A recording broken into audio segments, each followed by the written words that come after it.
Pasada estuvimos tratando acerca de el Génesis. Hoy día vamos a hablar y vamos a compartir algunos aspectos importantísimos sobre el otro libro también muy relevante en esta época y en la historia bíblica, como lo es, ahí está, el libro del Éxodo. Vamos a ver si nos ayuda a compartir esto. Bien, ahí está. Ya,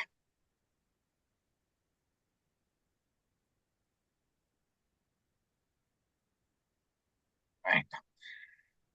Libro del Éxodo, segundo libro de Moisés, segundo libro importantísimo en lo que va a ser la historia y la teología del Antiguo Testamento, fundamental para todo lo que se va a creer, pensar, y su contenido y su significado redentor es tremendamente importante, ¿ya?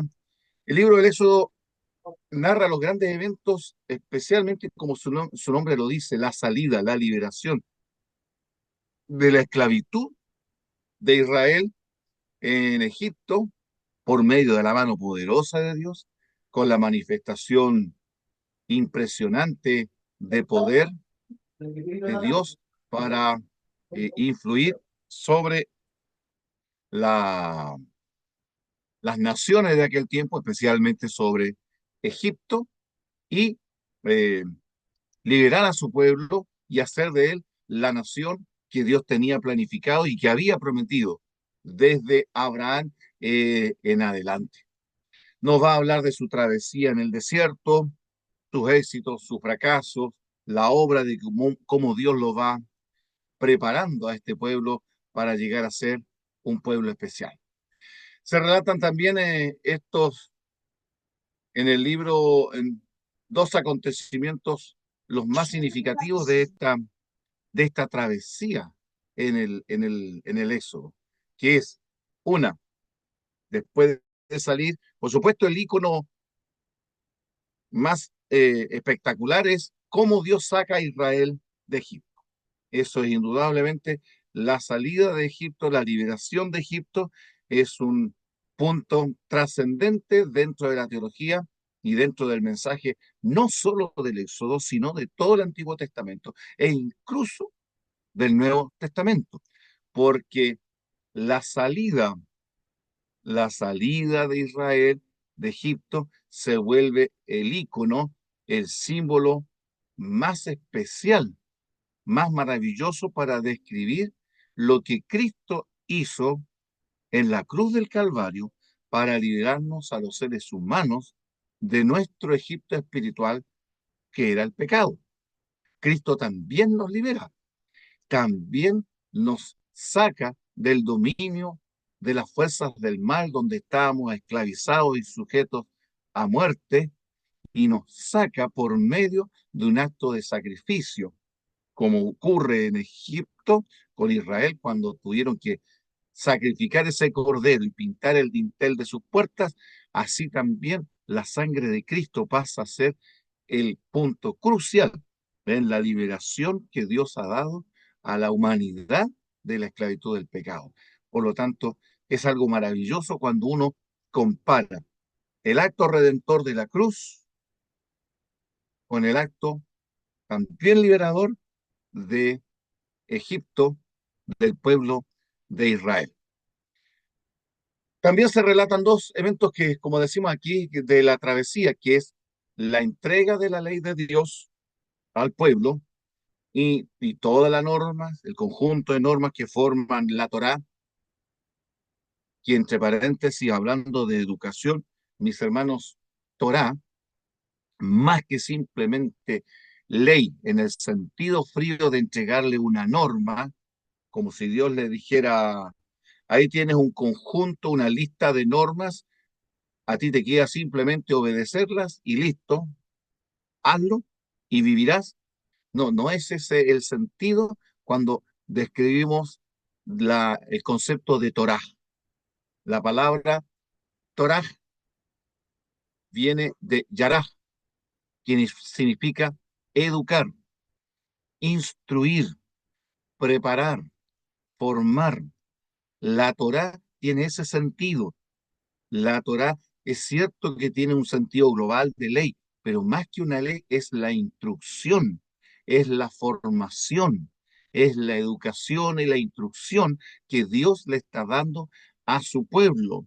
Y si hay un libro educativo al comienzo de la escritura, es este libro del Éxodo, donde Dios le va a instruir en cómo tiene que vivir un pueblo libre, cómo tiene que vivir un pueblo santo, cuál es la relación que un pueblo santo, siervo del Dios verdadero y del cielo, tiene que hacer. Por eso que le entrega la ley. Una, la ley es la figura de las dos tablas de piedra, los 10 mandamientos escritos por el dedo de Dios, más el conjunto de normas y reglamentos que Dios le va a entregar al pueblo y que Moisés va a registrar en este conjunto de 5 libros que llamamos nosotros el Pentateuco, los 5 libros, lo que está en Éxodo, lo que está en el libro de Números, lo que viene en el libro del Levítico y en el libro del Deuteronomio finalmente. Ahora, uno puede percibir algo interesante, que no hay una línea de separación marcada cuando termina el libro del Éxodo para dar inicio al libro del Levítico. Da la impresión de que estos fueron separados simplemente para no ser un tremendo y gran rollo de contenido, sino que pudieron haber sido artificialmente separados para indicar dos secciones distintas. Es posible, porque al terminar el libro del Éxodo no encontramos ni un epílogo, ni una declaración de final, o algo que diga, y hasta aquí fueron las palabras que Dios habló para escribir el libro del Éxodo o para describir el libro del Éxodo. No. Si nosotros sacáramos los títulos con la cual inicia el libro del Levítico, nosotros veríamos una continuación natural entre Éxodo y Levítico. La separación se pone para indicar un tema distinto. Ni siquiera, si ustedes cuando inician el libro del Levítico, no encontramos ni siquiera una introducción al libro del Levítico.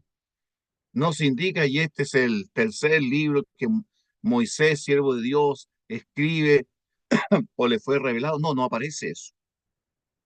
Aparece una continuidad textual que no marca ninguna diferencia con el último versículo con el cual termina el libro del Éxodo. Y es posible que Dios intencionara esto para que nos diéramos cuenta de la unidad que hay entre el libro del Éxodo y el libro del Levítico. Entre lo que Dios le da al pueblo como instrucción en su ley, la que escribe él en las dos tablas de piedra, la que después registra por revelación bajo inspiración divina Moisés en los escritos que él reúne, una que se va a guardar dentro del arca en el templo, del arca del pacto, y otra que se va a guardar al lado del arca, ¿ya? Como lo va a narrar en los capítulos finales del libro de Deuteronomio, hablando del Pentateuco o la Biblia en ese tiempo para el pueblo de Israel. Por lo tanto, vuelvo a decir, se destaca entonces en el Éxodo la, la entrega de la ley, la formación, la instrucción, la educación, pero a la vez la construcción del tabernáculo, el centro de adoración de Israel, lo que enfatiza una verdad importantísima. Dios quiere estar presente con su pueblo y en su pueblo. Quiere ser no solo su legislador, por darle las leyes y las normas, sino que también quiere ser su Dios. y su compañero de viaje, su Señor y Redentor. Y para eso está el santuario. De hecho, cuando uno lee Éxodo 25, 8 y 9, el deseo de Dios es bien significativo. Le dice al, a Moisés, y harán un santuario para mí, y yo habitaré, viviré, moraré en medio de ellos. Dios quería ser, como dice el hebreo, un shaken, un vecino, alguien que viajaba con su pueblo. Y eso es tremendamente importante, porque la idea es, hagan un santuario para mí o hagan un tabernáculo para mí, porque yo voy a ir con ustedes en medio de su pueblo. Y esto tiene un significado importantísimo para el pueblo y para el creyente de aquella época.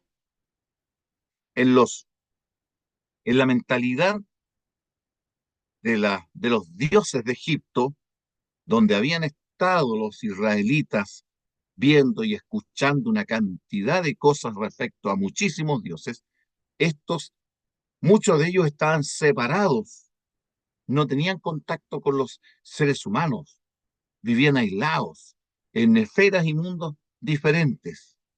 Pero aquí el Dios de Israel es distinto. No es el Dios que vive allá en el cielo y que cómodamente contempla desde el cielo cómo Dios se desplaza, cómo su pueblo, perdón, se desplaza por la tierra y vive experiencias positivas y negativas, que se cansa, que tiene hambre, que tiene subidas de ánimo, bajadas de ánimo, que se porta bien, que se porta mal. Dios no quiere ser de un Dios que está contemplando eso desde la distancia. Le dice a Moisés, yo, el Dios de Israel, voy a viajar con ustedes. Este viaje lo vamos a hacer juntos. Si mi pueblo está viviendo en carpas, yo también viviré en carpas. Por lo tanto, me harán un tabernáculo para mí y yo habitaré, yo viviré, yo me desplazaré y viajaré con ustedes. El pueblo de Israel podía decir al mirar los instrumentos del templo, Dios, el Dios de Israel, también tiene que hacer maletas, también tiene que guardar sus cosas como todos nosotros lo hacemos, también tiene que subirlo a la espalda de sacerdotes, de levitas, como nosotros lo hacemos con nuestras familias. Hay elementos que el Dios nuestro también lo tiene que poner sobre camellos, sobre animalitos para cargarlo, como nosotros también tenemos que hacerlo. Es un Dios que está con nosotros y viaja viviendo la experiencia de todos nosotros. Así como cuando Israel se detenía y tenía que empezar a desarmar todas las cosas y empezar a armar sus carpas para establecerse en el lugar, veían que el Dios de Israel también tenía que desarmar todas sus cosas y comenzar a construir su carpa, su tabernáculo.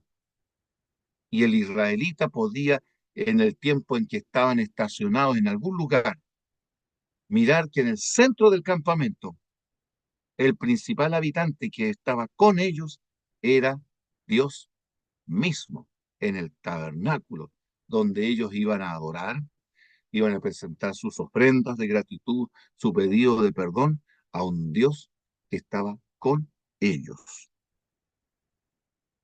Es interesantísimo cuando esto ustedes, mis hermanos, lo comparan con el Nuevo Testamento y con Juan capítulo 1, versículo 14. ¿Qué dice San Juan capítulo 1, 14? Si alguien tiene una Biblia allí a mano, por favor, que lo pueda leer, porque lo que Juan 1, 14 tiene, podríamos decir que en cierta medida apunta a uno de los elementos teológicos esenciales del mensaje del libro del Éxodo. Esenciales. Que aparece expresado ahí en Éxodo 25, 8 y 9, y que se desarrolla por varios capítulos casi hasta el final del libro del Éxodo. ¿Qué dice San Juan capítulo 1, 14?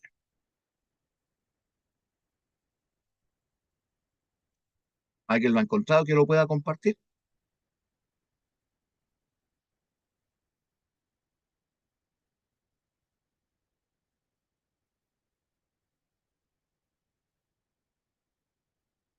¿Nadie lo tiene? ¿O Juan, alguien que Juan, lo diga de memoria? Juan San Juan capítulo 1, versículo 14. dice, y aquel verbo fue hecho carne y habitó entre nosotros, y vimos su gloria, gloria como del unigénito Padre, lleno de gracia y de verdad. Muchas gracias, mi hermano. Y aquel verbo se está refiriendo a Jesús. Se hizo carne, se hizo un ser humano. Y aquí hay algo que es tremendamente significativo e importante teológicamente. Y habitó. La palabra habitó que usas Juan aquí en el capítulo 1, versículo 14, es tremendamente importante en su significado teológico. Usa el verbo griego esquenó, con dos O, esquenó. Y el verbo esquenó tiene como sustantivo al término esquene, que significa tabernáculo. Esquenó significa levantar un tabernáculo. Y estamos hablando aquí del tabernáculo en el concepto, en la mente de Juan está el concepto del tabernáculo que Dios le dijo a Moisés, y harán un santuario para mí y yo habitaré, yo tendré mi tabernáculo en medio de ustedes. El concepto de Juan de un Cristo que se hace carne y dice, y se hizo carne y tabernaculizó. En otras palabras, levantó su tabernáculo, su morada con nosotros y habitó, tabernaculó con nosotros, así como el Dios del Éxodo también tabernaculiza diciéndole a Moisés, hágame un santuario para ir con ustedes, viviendo lo que ustedes van a vivir, sintiendo lo que ustedes van a sentir. Yo lo voy a experimentar y lo va a experimentar sentidamente, porque hay momentos cuando el pueblo que se porta mal y Dios dice, yo no voy a viajar con ustedes, y saca su santuario y lo saca de medio de Israel, y el tabernáculo se construye separado del campamento, afuera, para que Israel se diera cuenta que no era lo mismo estar en el campamento donde al centro del campamento estaba la presencia de Dios con el tabernáculo de Dios, con esa nube que en la noche era luz y en el día era sombra, no era lo mismo que verlo al lado de afuera del campamento. La luz no estaba en medio del campamento, estaba fuera del campamento. La luz y la sombra se manifestaban allí. Tenían que salir del campamento para ir a adorar. ¿Por qué? Porque Israel había sido desobediente y Dios tenía que dar una lección objetiva de cuánto le molesta que a él se le desobedezca. Cristo tabernaculizó con nosotros. Esa es la idea que está presente en este versículo y que se toma, pero esencialmente, de la teología del libro del Éxodo. Dios está presente en medio de Israel como su rey, como su salvador. Vamos a pasar a mirar estos tres elementos de la historia redentora de Israel para después, por supuesto, ampliarlo en lo que significa la presencia de Dios. El éxodo de Egipto. Partamos por la salida de Egipto. Su significado. ¿Qué significa la salida de Israel de Egipto?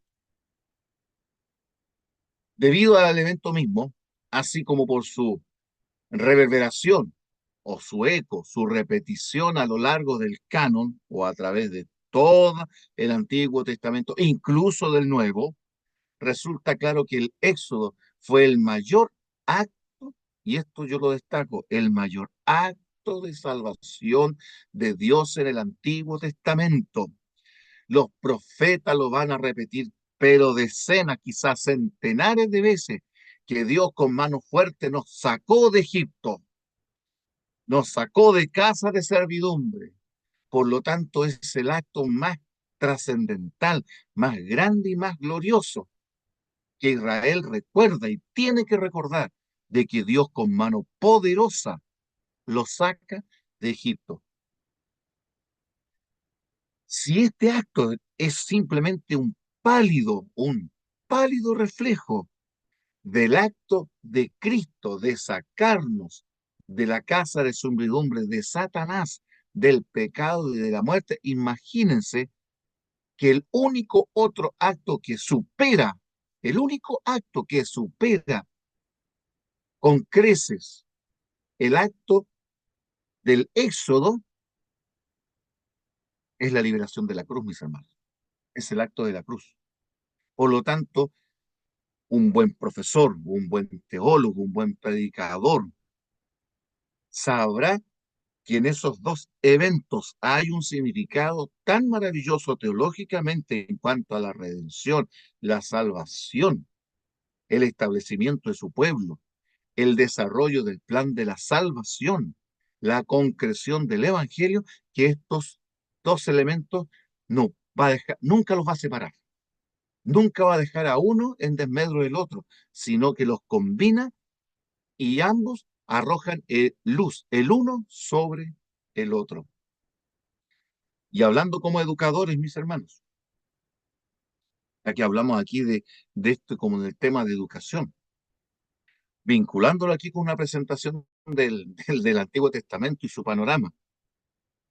Usted no puede enseñar a su alumno un evangelio redentor si ese evangelio primero no ha salvado a su estudiante, a su alumno. ¿Es su alumno un alumno liberado por la sangre de Cristo? Antes de enseñarles la ley de Dios y las normas de Dios, y aquí hay un asunto muy importante, mis hermanos, Dios no le enseñó la ley al pueblo de Israel estando esclavo en Egipto, ni siquiera les mencionó la ley.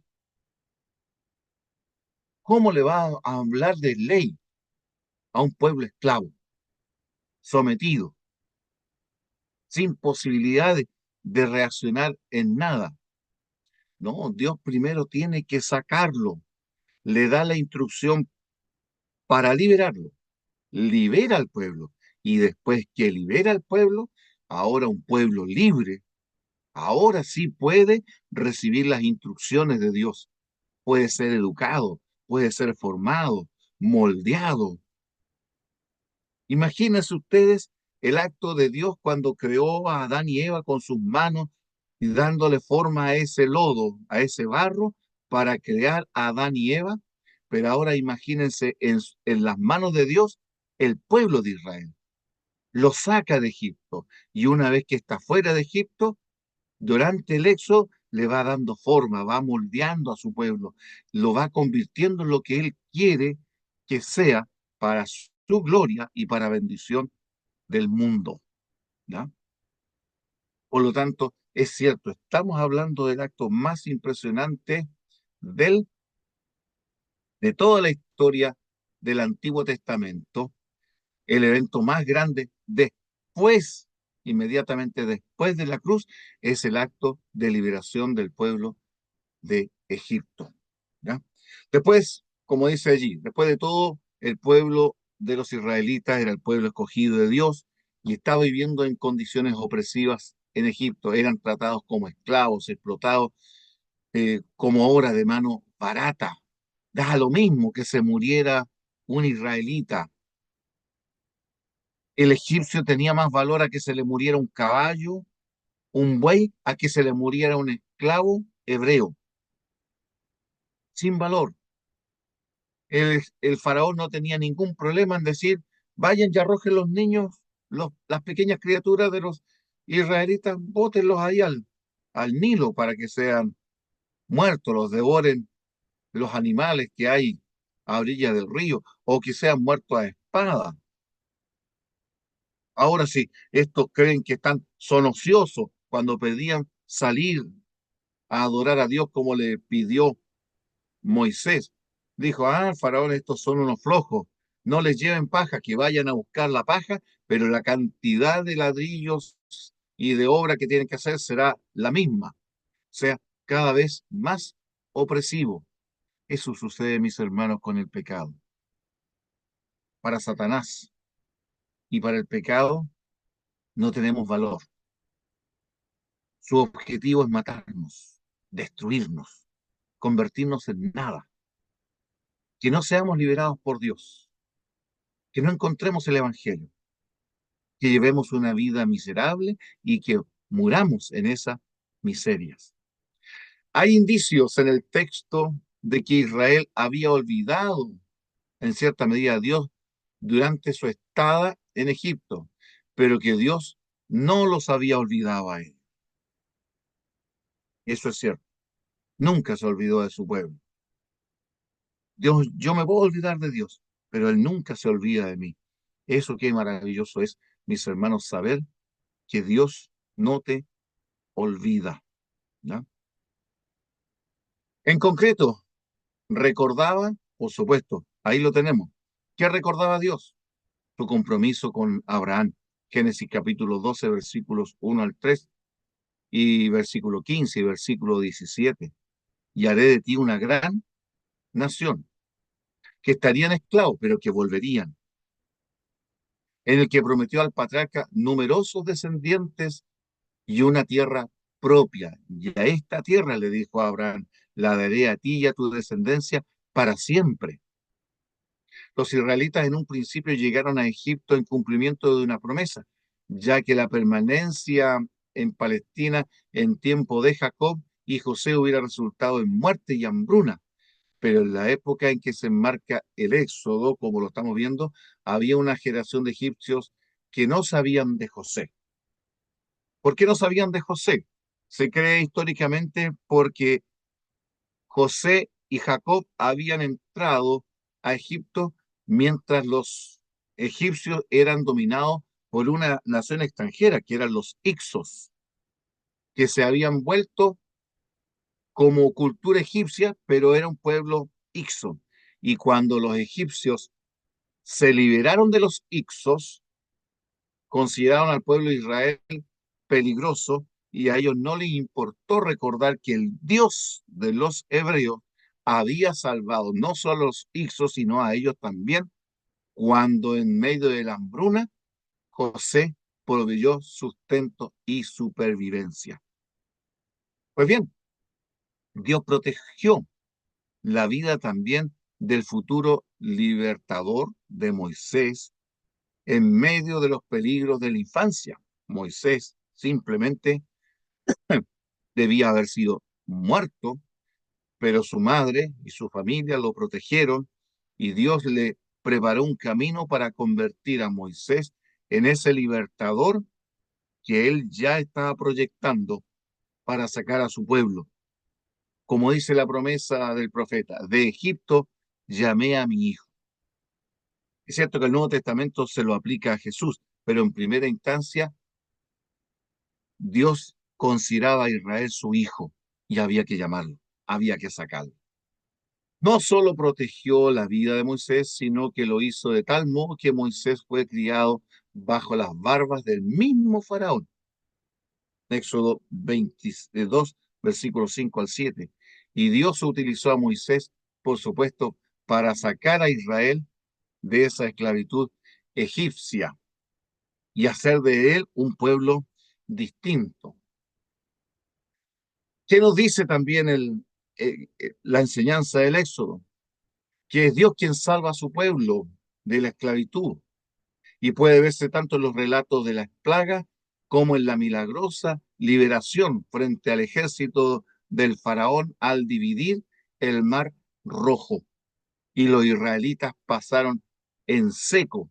Y cuando el ejército de Faraón, con Faraón a la cabeza, quisieron pasar, las aguas del Mar Rojo se juntaron, cumpliendo la promesa que Dios le dio a Moisés y al pueblo. Después de este día, nunca más veréis los ejércitos de Faraón. Y maravillosamente cumplido. Nunca más los israelitas que salieron de Egipto volvieron a ver un ejército egipcio o un soldado egipcio detrás de ellos. Fiel es Dios para cumplir sus promesas. Si hay algo que tenemos que rescatar aquí también como aprendizaje para nosotros, para nuestra vida y para nuestras iglesias, es la fidelidad de Dios de cumplir sus promesas, a pesar de que su pueblo le cuesta mucho cumplir los compromisos que adquiere con Dios. Todo lo que Jehová mandare, eso haremos, dijeron al pie del monte, cuando en medio del monte se escuchaba la voz que pronunciaba las tablas del pacto y se escribían ahí en las tablas de piedra. Pero tan pronto como eso se silenció, el pueblo dijo a Aarón: haznos dioses, porque no sabemos qué le haya pasado a este Moisés. Haznos dioses que vayan delante de nosotros y volvámonos a Egipto. Volvámonos a Egipto. Imagínense la perspectiva. Tan rápido se habían olvidado del sufrimiento que habían experimentado en tierra de Egipto, que le estaban matando a sus propios hijos, a sus hijos. ¿Se les olvidó tan rápido? ¿Tan frágil es la mente humana? Volvámonos a Egipto. Y Aarón les construyó y le hizo el famoso buey que estaba allí, un becerro al cual adoraron, y ustedes ya saben el resto del relato. Dios no falla en sus promesas, pero el pueblo, los seres humanos, a menudo fallamos. Le decimos a Dios: todo lo que tú digas, Señor, haremos, pero a veces al instante después estamos precisamente haciendo todo lo contrario de lo que fueron nuestras palabras. ¿Ya? Ahora tomen ustedes nota. En el territorio de los egipcios se sumió en la oscuridad, en la novena plaga, y en todos los lugares de los israelitas había luz. ¿Cómo era esto? El sol brillaba en las casas israelitas y en los asentamientos de los israelitas, mientras que la más terrible oscuridad pesaba en todos los lugares donde estaban los egipcios. Esto significa que los israelitas estaban separados, aislados del resto de los egipcios. Pero ahí había luz, ahí llegaba la luz del sol. Pero en el resto de Egipto, cero luz, cero.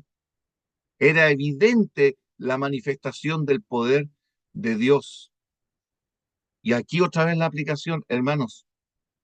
¿No hemos dado cuenta nosotros que hoy día en el mundo reinan las tinieblas y que en un hogar cristiano debe o se supone que debe brillar la luz, que en una iglesia, que en nuestras iglesias debe brillar la luz? El peligro sería, mis hermanos, que entraran tinieblas en nuestras iglesias. Jesús lo dijo: vosotros sois la luz del mundo. Pero si nuestra luz se convierte en tinieblas y si el mundo está en tinieblas, ¿qué luz tendrá la humanidad? ¿Qué luz?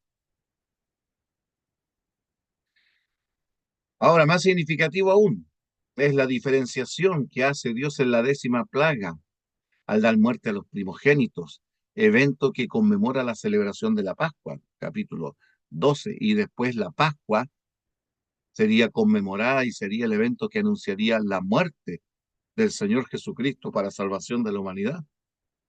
Finalmente, Faraón, a regañadientes, dio permiso para que Israel se fuera.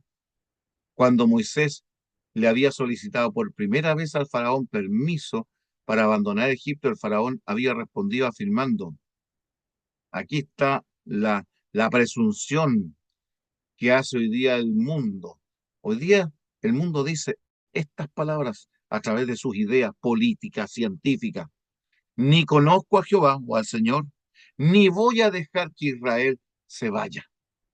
No conozco a Jehová, no sé eso. Ahora no conozco, estaba diciendo Faraón, no existe Dios, porque como Faraón era el Dios encarnado, él era el Dios hombre, Resulta que el dios hombre, que era el faraón, conocía a todos los dioses de Egipto y se entendía que incluso los dioses de todo el mundo, todos los dioses existentes tenían relación y vinculación y comunicación con el dios faraón. Que faraón dijera, no conozco a Jehová, era decir, oye, yo soy un dios, no conozco que exista un dios llamado Jehová, desconozco que exista un dios Jehová. Y como no conozco que exista un dios Jehová, no hay permiso para que ustedes salgan de esta tierra. Pero después de la 10ª plaga, a Faraón no le quedó ninguna duda de que existe un Dios en el cielo. De la manera peor. 9 veces antes, 9 veces Dios le mostró su poder soberano en las 9 plagas anteriores. Pero la soberbia de Faraón hizo que su tierra fuera arrasada hasta que el dolor y la muerte llegó hasta su propia casa y precisamente en aquel que era su heredero, su hijo, su primogénito. No hubo lugar en Egipto donde los primogénitos no fueran muertos. Y todos aquellos donde se puso la sangre del cordero, el ángel miró y pasó. Y puedo pensar, mis hermanos, que más de un egipcio, temeroso de lo que había pasado con las 9 plagas anteriores, pintó su dintel y salvó a su primogénito. Pero todos aquellos que no pintaron el dintel, incluso entre los israelitas, podríamos decir, incluso hasta los israelitas, el israelita quien hubiera pintado el dintel de su puerta con sangre, el ángel de la muerte habría entrado, aunque hubiera sido una israelita, y habría puesto su mano sobre su primogénito y le habría quitado la vida.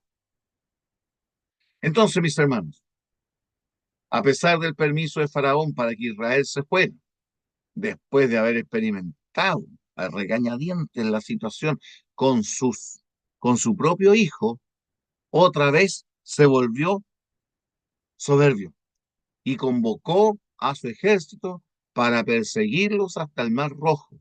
Y fue en el mar donde finalmente Dios tiene que ponerle fin a esta historia triste de Faraón. Soberbia, orgullosa, pretenciosa,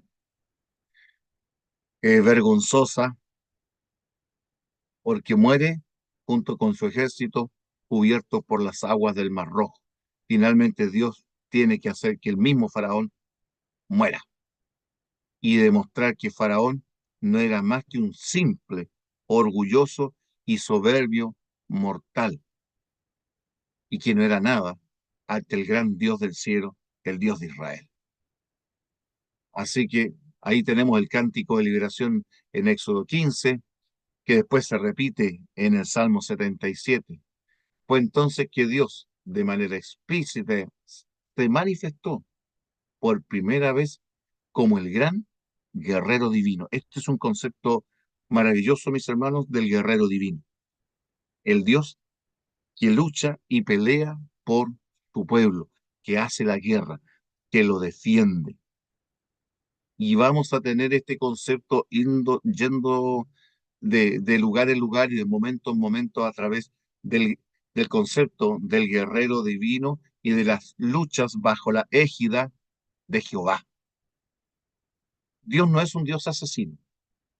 No, no, no, para nada. Dios es el Dios de la vida.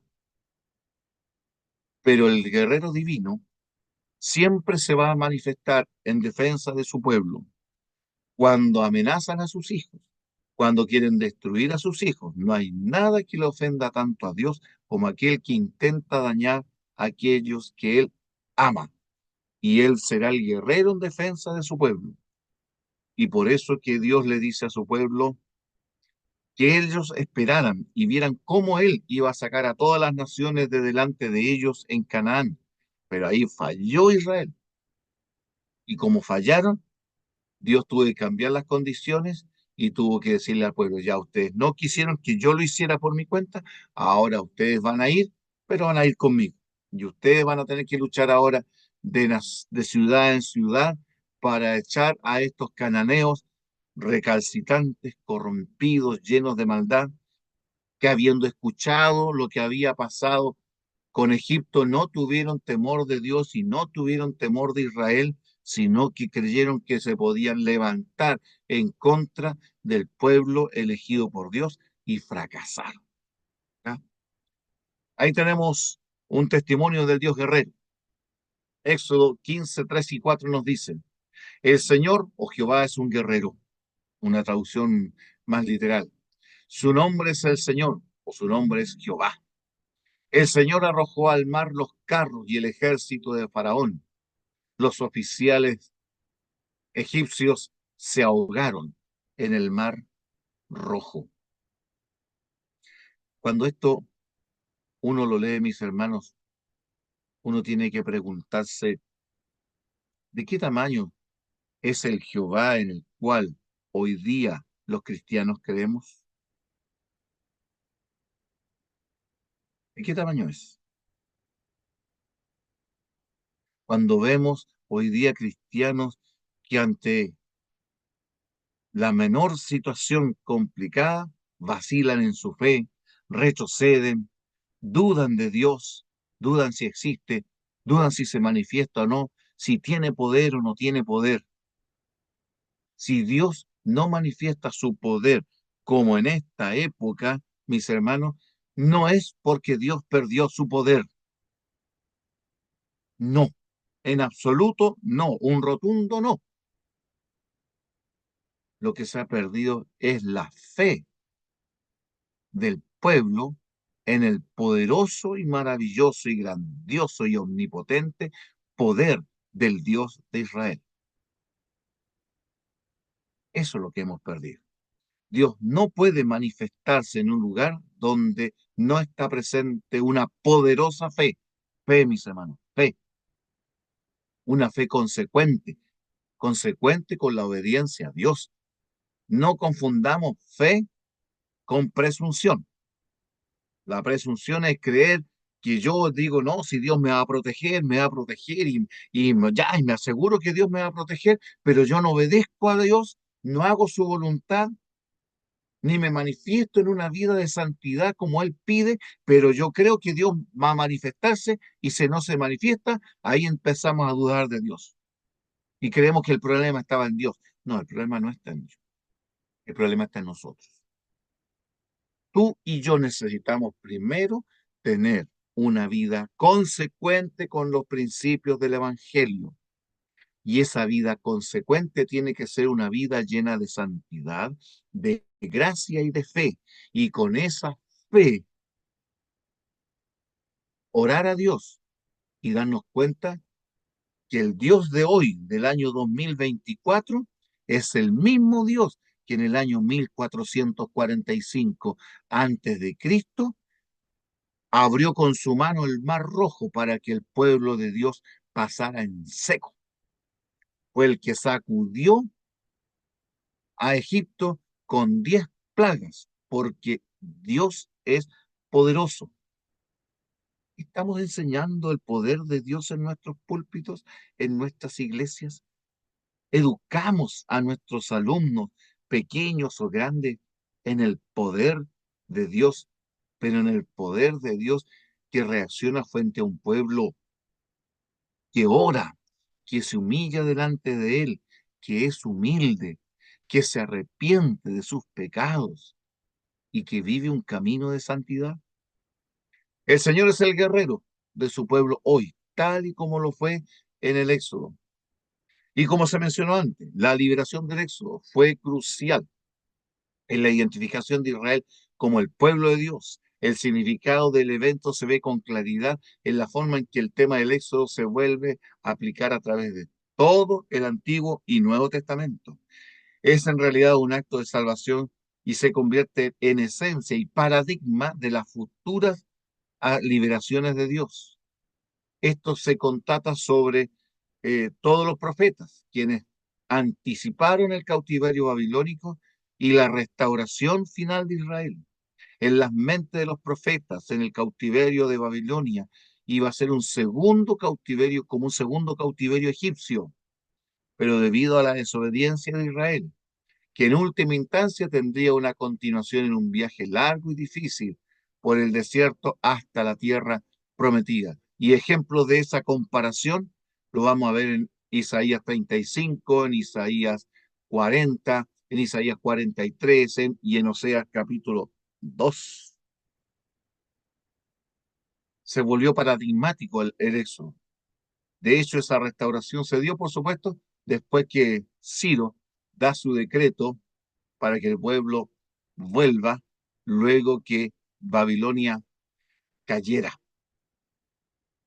Perspectiva neotestamentaria de esto, que van a suceder, por supuesto, más cosas y que se aparecen relatados maravillosamente en el libro del Éxodo, que cita Isaías 43 y también Malaquías 3:1, que dice allí: yo estoy por enviar mi mensajero delante de ti, el cual preparará tu camino. Voz de uno que grita en el desierto: preparen el camino del Señor, háganle sendas derechas. En el Evangelio de Marcos y en el resto de los evangelios y en el Nuevo Testamento, el Éxodo se hace eco en la obra de Cristo, en la redención que el Salvador nos va a dar. Después el Evangelio presenta a Juan el Bautista como el que vino a preparar ese camino, preparar el camino a Jesucristo. Comenzó su ministerio terrenal como Israel lo vivió cuando salió de Egipto, en el desierto. Y los evangelios muestran con claridad que su vida fue el cumplimiento del éxodo. Cristo también estuvo en Egipto, porque dice: y de Egipto llamé a mi hijo. Salió de Egipto, se vino a vivir a Galilea, fue llevado al desierto para ser tentado, y allí, y desde allí, va a venir predicando el evangelio del reino de Dios. El acto comienza precisamente en su bautismo. Es la analogía de la experiencia del Éxodo. El bautismo es el paso del Mar Rojo, pero por parte de Jesús. Primera de Corintios 10 versículos 1 al 6. Dice Pablo que somos bautizados como Israel fue bautizado y lo compara allí con el cruce del Mar Rojo. No sorprende entonces que Jesús fuera al desierto donde experimentó 40 días de hambre. ¿Quién no recuerda los 40 días de Jesús en el desierto? Los 40 años que Israel pasó en el desierto, donde fue tentado Israel, a veces venció y a veces sucumbió. Jesús también pasa 40 días de tentación en el desierto, pero no se dio a ninguna de las tentaciones. E incluso cuando Satanás se le presenta personalmente, disfrazado de un ángel, Jesús lo reconoce y vuelve a poner sobre todas las cosas: escrito está. San Mateo capítulo 4, versículos 1 al 11. Es sorprendente también, mis hermanos, al ver esto, que las tres tentaciones se relacionen todas con las tentaciones con las que se enfrentó Israel en el desierto. Sin embargo, si Jesucristo resistió la tentación, Israel no lo logró. La respuesta de Jesús a Satanás confirma la analogía, ya que se toman todas del discurso de Moisés registrado en el Deuteronomio. No es casualidad que Jesús responda en cada una de las tentaciones citando nada menos que el libro de Deuteronomio, la repetición de la ley, en la que advierte a Israel, ¿ya?, que no debe comportarse como lo hizo en el desierto. Jesús demuestra así que sus seguidores, demuestra a sus seguidores que es obediente, y precisamente en lo que los israelitas fueron desobedientes. ¿Se dieron al hambre y al apetito? Sí, se dieron al hambre y al apetito. Echaban de menos las carnes, la cebolla, las papas, los ajos, este alimento liviano nos tiene ya aburrido, teníamos tantas cosas que comer ricas y comíamos lo que queríamos en Egipto. Esa es la tentación de la comida, por poner un solo y sencillo ejemplo. Un siguiente episodio principal y equivale a las tentaciones del desierto en el Evangelio de Mateo es el Sermón del Monte, que Mateo sitúe, fíjense, que Mateo ponga el Sermón del Monte en una montaña, y por eso le llamamos el Sermón del Monte, llama la atención al lector cuidadoso, porque en Lucas el sermón se pronuncia en una llanura, lo dice Lucas 6:17. Si bien es posible armonizar estos dos relatos, el marco de la montaña establece una conexión estrecha. Quizás en Mateo haya esté pensando en relacionar el sermón del monte de Jesús con el punto focal en la ley y en la entrega de la ley en el monte de Sinaí. Cuando uno lee el Sermón del Monte, uno se da cuenta de que el Sermón del Monte contiene mucho de lo que Dios le instruyó a Israel en el Éxodo, allí a los pies del monte y desde el monte, pero que ahora Jesús, en el, comilla, monte del sermón de Jesús, Jesús espiritualiza la ley, le da el significado redentor, pone la ley más allá que el mero hecho de cumplir una forma. Él dice esto tiene que ser la vida y la ley se manifiesta en el amor a Dios de todo corazón, al prójimo de todo corazón, en la redención y en la gracia que se tiene que manifestar. En ese, así como Dios sacó a Israel de Egipto, lo hace pasar por el bautismo del Mar Rojo, lo lleva a los pies del monte y le dice que Dios espera de ellos, entregándole todas las normas necesarias allí a los pies del monte. Ahora Jesús, después de la tentación, después de su bautismo, después de haber pasado 40 días en el desierto, ahora llega a este momento que se llama el Sermón del Monte, donde ahora Jesús expresa los principios del reino de la gracia, el reino del Evangelio, el reino que Él viene a establecer para siempre. Por lo tanto, hay una vinculación temática y teológica muy bonita que se puede establecer como paralelismo entre la experiencia del Éxodo y el ministerio terrenal de Jesús, dicen los teólogos Stockton y Denison. Pero todo tuvo un punto culminante durante su pasión, donde Jesús ahora vuelve a subir un monte, tal y como vemos aquí en la diapositiva.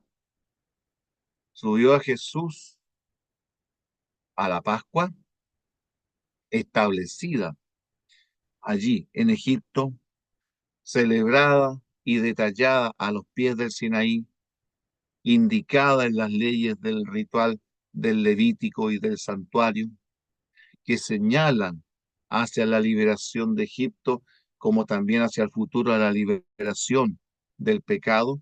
Y ahora Jesús subió a la cruz, nada menos que en tiempo de Pascua. Subió ese monte Calvario para fallecer en ese monte. Y en vez de escuchar esa voz que en el monte de Sinaí hacía temblar el monte, fíjense que el monte de Sinaí lo cubría una nube, el monte Calvario también lo rodeó oscuridad y nubes. Allí en el monte de Sinaí tenemos a un Dios que proclama con voz solemne y escribe sus mandamientos. Sobre el monte del Calvario escuchamos el grito de Jesús: Dios mío, ¿por qué me has desamparado? Que concluye y finaliza con esa expresión maravillosa que todavía no alcanzamos a comprender cuando Él, sabiendo que había llegado su hora, dice, consumado es, y inclina su cabeza sobre su pecho y muere. También hay una relación ahí. Hay un tremendo significado que todavía nosotros no hemos sabido explotar adecuadamente para descubrir la riqueza de lo que este libro del Antiguo Testamento nos tiene que decir para toda la teología del Antiguo Testamento e incluso para la teología del Nuevo Testamento.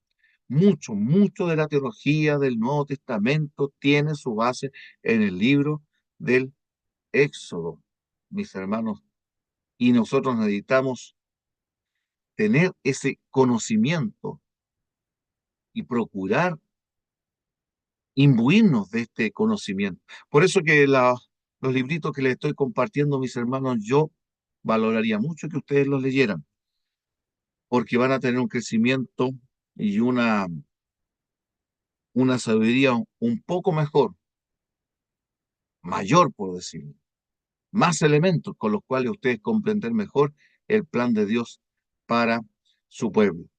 Así pues, entonces, en un sentido, Cristo dio cumplimiento al Éxodo durante su ministerio terrenal.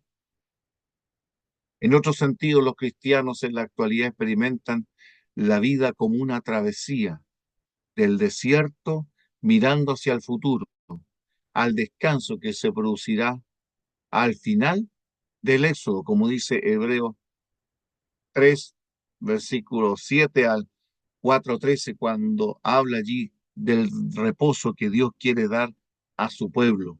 Por tanto, queda un reposo para el pueblo de Dios. Éxodo y Josué, perdón, Josué nos dice Hebreos 3, no pudo darle el reposo pleno que Dios quería dar al pueblo, porque ese reposo pleno es el reposo de fe. Dios no pudo cumplir sus promesas por no ir acompañadas de fe por parte de las que oyeron. Por lo tanto, ahí dice el autor de Hebreo, permanece un hoy, y se invita a que nosotros entremos en el reposo divino, en el reposo de la redención, y nadie caiga en semejante ejemplo de desobediencia. Ese reposo es en Cristo. Nosotros tenemos que entrar a nuestra Canaán. Y en Apocalipsis es significativo, es maravilloso ver en términos simbólicos, no importa cómo quiera verlo, pero póngase usted, el mensaje también es redentor. En el monte de Sión, en el monte de la salvación, está el Cordero y con él 144.000 sellados.